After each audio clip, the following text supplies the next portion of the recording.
tell us a little about yourself. So yeah, I'm Jeannie Ewing, and I Grow Strong Again on Substack.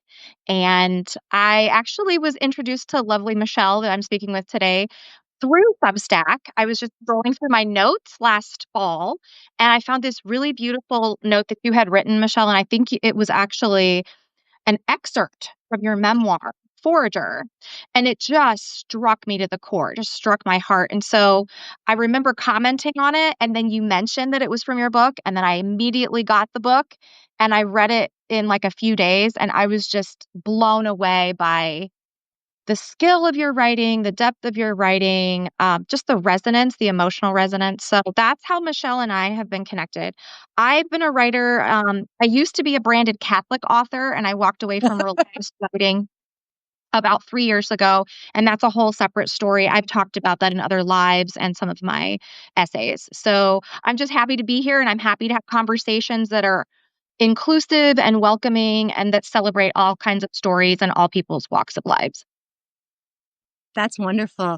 Well, I felt very connected with you, probably because you reached out, but also, you know, I didn't know until you just said it right now that and if you'd mentioned it, I apologize, but it really hit me right now that, of course, you having come from a religious background yourself and at least gone through some sort of journey where you don't identify primarily as that anymore, is also something we have in common.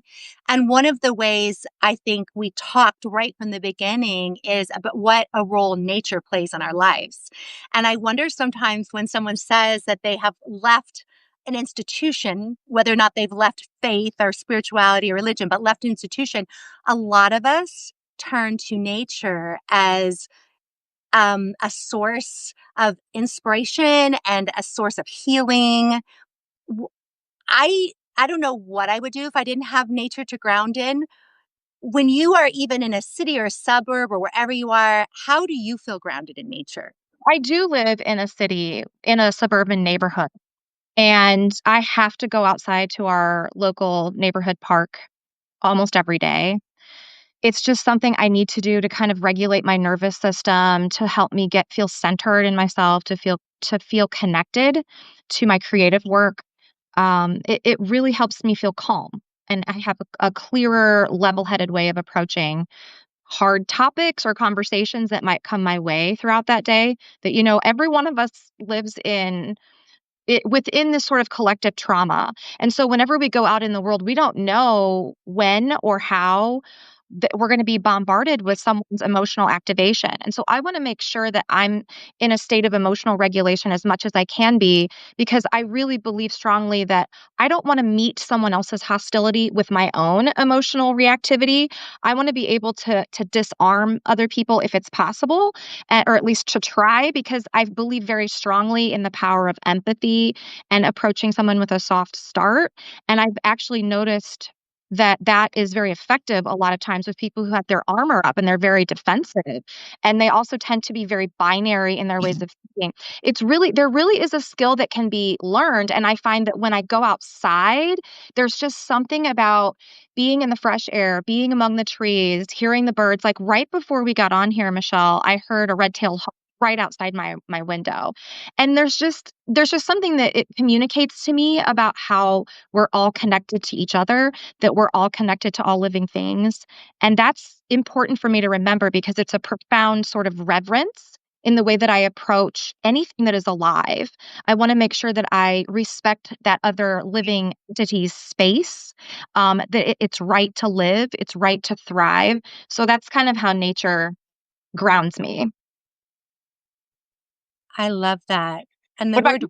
reverence, the reverence comes, I think that when we find that reverence for living creatures, which of course, animals, birds, all that, but plants and everything, I think it helps us also have more reverence for ourselves, for our own role in the world, our own connection to all living things. And the part that you really emphasized about other people's armor, when we are grounded and we have reverence for a mountain lion, and we have reverence for a nuthatch, that they all play a role in nature, it really helps us understand too that other people are not like, they have their own story. They have their own pathway journey. They may not be where we are at, and we may meet somebody on their very worst day, and we don't know that, right? And so when we show up grounded and we don't take it personally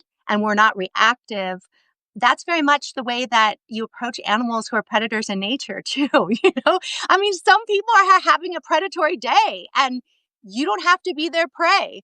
You can, when you treat them with reverence as humans and their journey, and you, without even knowing what their journey is, knowing that it is different from yours. I just think we are all animals, and just that process of grounding ourselves and understanding our place is we're connected to everything, but we're also just a very small part of a bigger picture, and we don't own the earth. Right. Okay, so I had a really strong emotional connection to when you used that metaphor of predator and prey. And that's another reason I think that nature is such an incredible mentor, at least to me in my own life. Because even when I was a little kid, I remember the same park that I still frequent every day was the one that I grew up in this neighborhood. So I would go to that park as a child and I would sit outside, and depending upon the time of year, it was just like I was absorbing the communication of the crickets or the fireflies or the cardinal, the even song of the birds. And um, trees are very, very much they symbolize so much to me about faithfulness, about strength, about community and connection, symbiosis, synchronicity. I mean, there's so much about it. So I really like the fact that you brought that up because I've never thought of it as some people are having a predatory day, but that's so true. And I think you're right that when we can approach it on an individual level, so I'm talking about myself, if I can do that and remember, I don't know where this person is right now, and they're probably not in the same place that I'm at, and that's okay. So if I can respond to them with some level of gentleness and respect and kindness, I don't know what the impact might be on them later, even if it's not in the moment, something that I get to witness or experience. There may be a positive impact that happens later on for them. And that's my hope, when I go out in the world, and it's my hope in what I write and what I share and all of the conversations that I have. So I love that you said that. I've never said it before. I'd never even thought it consciously before. But I was walking in the dark here in the mountains last night, and I was thinking, oh, I don't have my dog with me. And I always have my dog with me. And I was like, oh, I'm a much more likely victim tonight than I would be on many nights in the forest. And there are mountain lions here. I'm not worried about bobcats or bears. Bears I'm likely to approach. And I thought, what does one do if you don't want to attract harm? And I thought, you don't have fear, because animals smell fear. And so when you go out too, right? And if somebody is aggressive with you and verbally, and you don't show fear, but you are grounded in yourself, you are so much less likely to trigger them to want to attack you, because they don't, you're not making yourself as vulnerable, but you're also, of course, opening them up, since they're not, I mean, we are all predators as humans, by the way, like at some time or another, right? Even of us who choose to be plant-based, we are still predators on this earth. And I just think when it is a great metaphor. So thank you for this conversation. That's reminding me that we are moving as animals and with other humans to understand that treating people with the respect that we treat any living creature when we are committed to that is also a way to help keep ourselves safe. It's not a guarantee, there's no guarantee, but yeah, and to try to preserve the peace in any public space. Yeah. I love the way that you wove the fear factor into that too, because that to me is kind of the underpinning of the collective trauma that I'm seeing unfold in this country, in the world. And I think that we fear what we don't understand, and we also fear what we won't be willing to let go of. And so there's this element of mystery that exists in nature. It's so vast. There's no possible way I'm going to be able to understand or comprehend or explain all of it.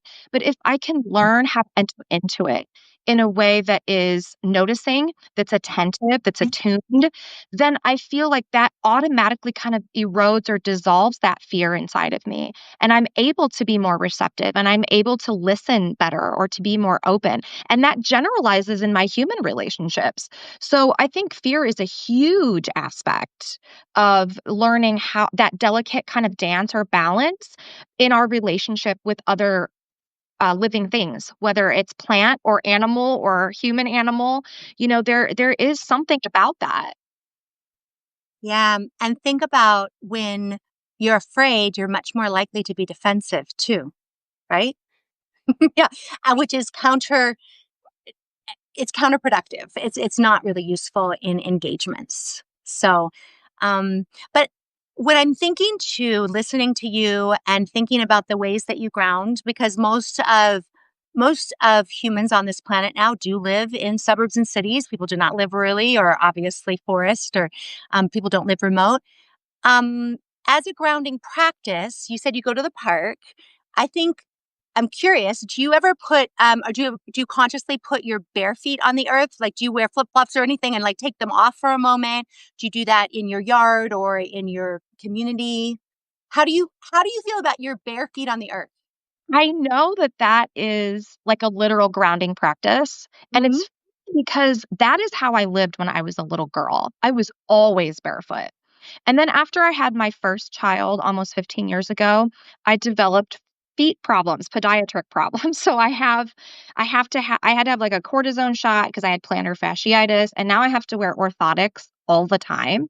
So I got out of the habit of that and I don't think about it often, but I do notice that I would say in the last 6 months or so, I just kind of subconsciously, I'll find myself, wait, I took off my shoes. I'm walking around the house or I'm walking around outside without my shoes on. It's really interesting because even just for a few minutes, there is something literally grounding about that that's very it almost like it's recharging me in a way.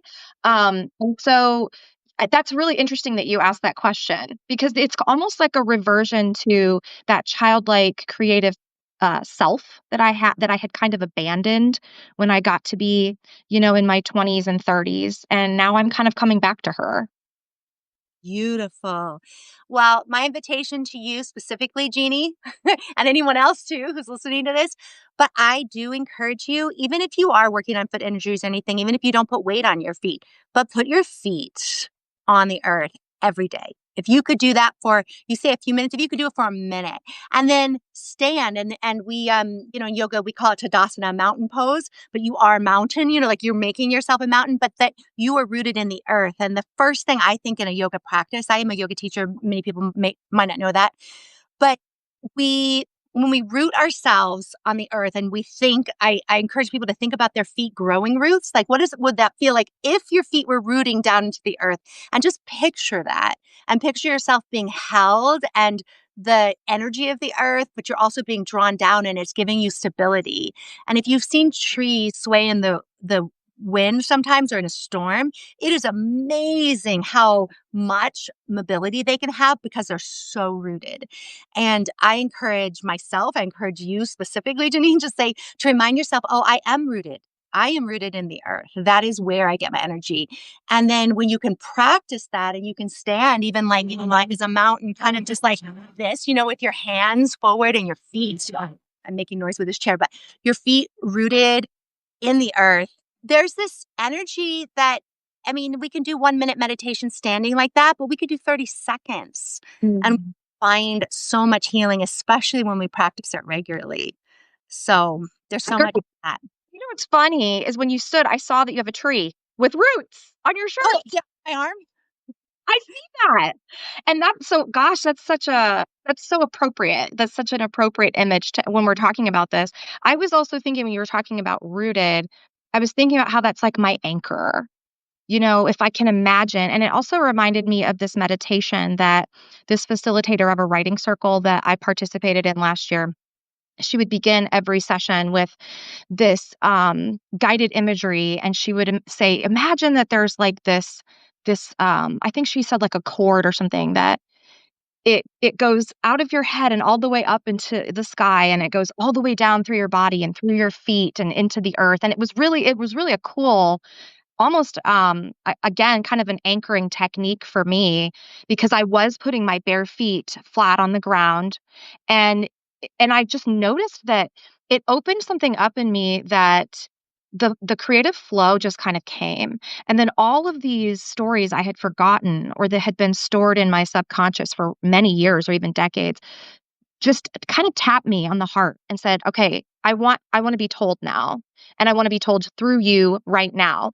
And so I had some really beautiful essays that just kind of flowed. And so it's interesting how just connecting to that creative energy, I feel like there is sort of this give and take, this reciprocity where I'm receiving, but then I'm also giving back. And there's just this beautiful cycle that goes through in my life when I'm in that place, that centered and regulated state of being. Beautiful. I just wanna sit with that for a moment. Yeah, and practicing that regularly reminds you of that, and I think the reciprocity is so important, that we are responsible for the earth, but sometimes when we forget what we are receiving, sometimes we can forget how important it is to give as part of the relationship. But if we're not in relationship, it's hard to see that connection. So by grounding ourselves first and recognizing the relationship we already have, receiving what the earth has to give us, which all our food, everything comes from the earth, Mhm.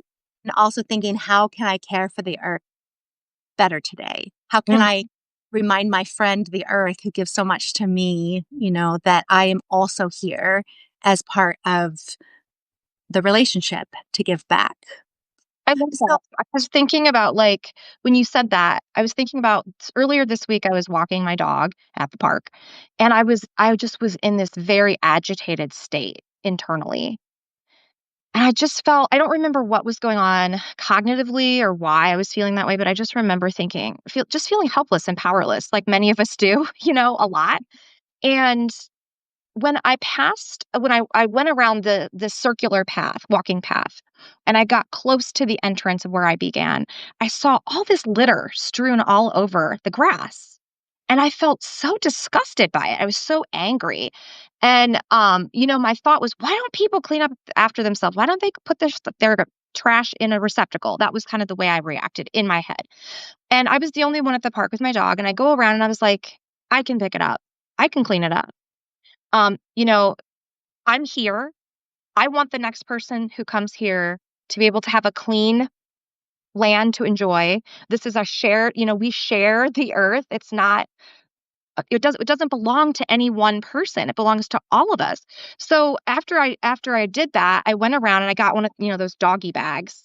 And I picked up all the empty plastic energy drink and water bottles, and all of the banana peel and the chip bag. And there was like a brown sack with cherry pits. I mean, we're talking all kinds of stuff that people just lazily, haphazardly just threw on the ground. And I felt so much better. I mean, nobody saw me do it, and it didn't matter to me, because that was one way I knew I could give back. It was simple. It didn't take me long. And so, Michelle, when you're talking about these very powerful grounding practices that don't take a long time, that's something all of us can do. We can all enter into these moments throughout our day and go outside and stand on the ground for, like you said, 30 seconds. And I think that if more of us were more intentional about that, and that to me speaks of self respect in our relationship with ourselves. If I'm going to give myself 30 seconds or a minute, because I know that it's good for me and it's healthy. And I know that that means I'm going to be able to be more receptive to whatever's going on around me and respond to the moment I find myself in. That's a gift I'm giving myself as well as others. So that's really important to me as a mom of five, especially since one of my kids has a rare genetic condition, and she has lots of specialists. So we're gone a lot. We go to a lot of medical facilities, and being a caregiver, burnout is real. So I really appreciate that personal invitation from you, and a very practical, relatable way of just being in the moment and grounding myself. Thank you. You're welcome. Thank you for this connection. I am also a mother of four, and it grounding was a large part of how I was able to continue to offer presence. But speaking of presence, I know you have an offering coming up where it's you're doing journaling through grief, right? Which is, I think, writing is certainly a way that many people here on Substack find grounding, which I don't think it's one or the other. I think we ground in the earth, and writing is a way that we express it. That's my opinion. So, in writing through grief and grounding through grief and journaling through grief, how can people sign up for your practice? But also, what is it that you think is most healing about practicing journaling through the grieving process? Well, that's a good question. So, I have a background in counseling, and I also have a background. I used to be a grief writer and speaker. So, I traveled nationally throughout the US and spoke to lots of different retreats and workshops and conferences. Um, Journaling has always been a grounding practice in my life. I have used it for processing. I've used it to explore. I've used it as a stream of consciousness type of experience of just kind of dumping everything that's inside of me and getting it out on the page. So that's a practice I do almost every day.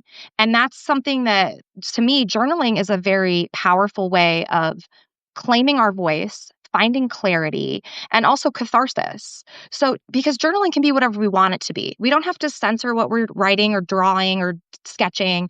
We don't have to worry about grammar and punctuation. No one's going to read it. No one's going to judge it.